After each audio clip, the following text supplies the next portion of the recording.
क्या होगा अगर मैं आपसे कहूं कि जिस कार्टून को देखकर आपका बचपन गुजरा है वह असल में कोई प्यारा बच्चों का शो नहीं बल्कि एक डिस्टर्बिंग साइकोलॉजिकल थ्रिलर था।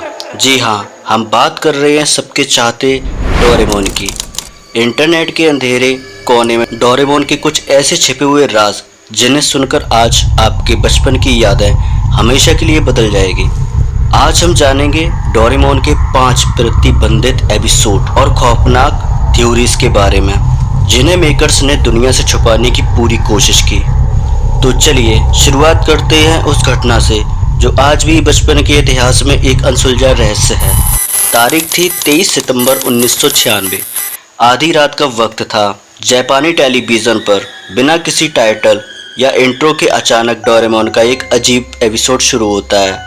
पूरे 10 मिनट तक स्क्रीन पर कोई कहानी नहीं दिखती, बस नोबिता एक अंधेरी सड़क पर बिना कुछ बोले थका हारा चलता रहता है और बिल्कुल आखिरी सेकंड में नोबिता मुड़कर सीधे स्क्रीन की तरफ देखता है और एक अजीब भारी आवाज़ में कहता है, मुझे अब कहाँ जाना है। सबसे हैरान करने वाली बात जानते हैं क्या है? वह आवाज़ किसी डबिंग आर्टिस्ट की नहीं बल्कि खुद शो के क्रिएटर हिरोशी फुजिमोतो की थी। और ठीक उसी रात अपनी वर्किंग डेस्क पर डोरेमोन की अगली स्क्रिप्ट लिखते लिखते उनकी मौत हो गई थी। क्या वह एपिसोड उनके जाने का एक पहले से तय इशारा था? लेकिन ये आज तक कोई नहीं जानता।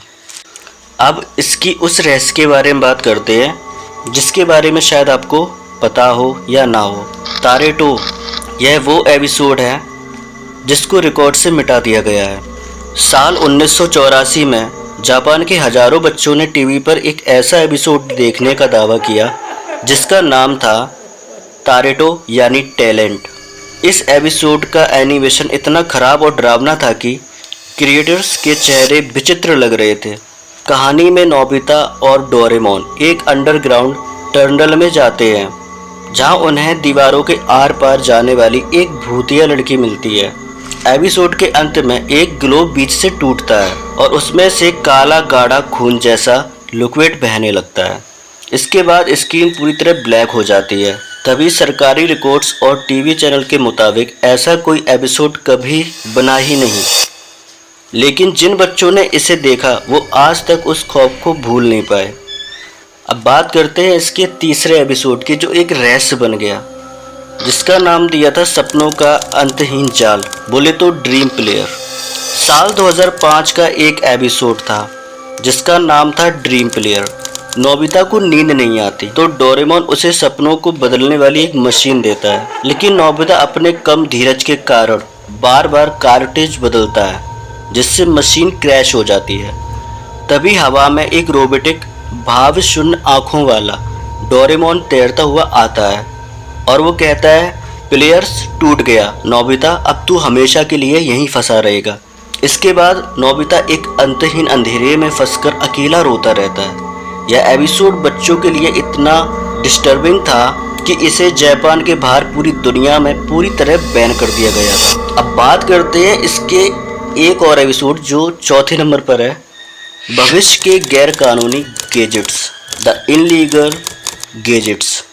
हम हमेशा सोचते हैं कि डोरेमोन के गैजेट्स कितने कूल हैं, लेकिन अगर वे सच में आ जाएं तो दुनिया तबाह हो जाएगी। शो में दिखाया गया कि पासपोर्ट ऑफ सैंटन एक ऐसा गैजेट है जिसे देखकर आप कभी भी मर्डर या क्राइम कर सकते हैं और पुलिस आपको छू तक नहीं सकती। वहीं नॉकडाउन हिटमैन नाम का छोटा रोबोट पैसे लेकर लोगों की सुपारी लेता है और उनकी बेरहमी से पिटाई करता है। और ह्यूमन प्रोग्रामिंग मून से तो आप किसी भी इंसान की बॉडी को रिमोट से कंट्रोल कर सकते हैं। क्या बच्चों के कार्टून में क्राइम, सुपारी, किलिंग और बिना सहमति किसी को कंट्रोल करने वाले गैजेट्स होने चाहिए या नहीं? आपकी क्या राय है, क्या होने चाहिए? अब बात करते हैं एक और 5वें रहस्य की। क्या नोबिता अभी कोमा से बाहर आया? एक ये भी एपिसोड था जिसका नाम था द डार्केस्ट एंडिंग। डोरेमोन की कोई ऑफिशियल एडिटिंग कभी टीवी पर नहीं आई, लेकिन इंटरनेट की सबसे मशहूर थ्योरी कहती है कि नोबिता असल में एक बेहद बीमार बच्चा है जो हॉस्पिटल में कोमा में अपनी आखिरी सांसें गिन रहा है। डोरेमोन गैजेट्स और उनके सारे दोस्त असल में कुछ नहीं बल्कि उसे दिमाग का एक खूबसूरत भ्रम है। उसके बिस्तर के बगल में बस एक नीले रंग का टेडी बियर जैसा बिल्ली का खिलौना रखा है, जिसे देखकर वह कोमा में ये सपने देख रहा था। इस थ्योरी से फंसे इतने परेशान हुए कि मेकर्स को खुद आकर सफाई देनी पड़ी थी। भले ही ये कहानी कितनी भी डार्क हो, लेकिन हमारे लिए डोरेमोन हमेशा सच्ची दोस्ती की एक मिसाल रहा है। इसमें से कौन सा रहस्य आपको सबसे ज़्यादा डरावना लगा, कमेंट करके ज़रूर बताएं। और वीडियो पसंद आई हो तो लाइक और चैनल को सब्सक्राइब करना ना भूलें। मिलते हैं अगले वीडियो में, तब तक के लिए अपना ख्याल रखें। जय हिंद, जय भारत। चैनल को सब्सक्राइब ज़रूर कर दिया करें भाई लोग, प्लीज़।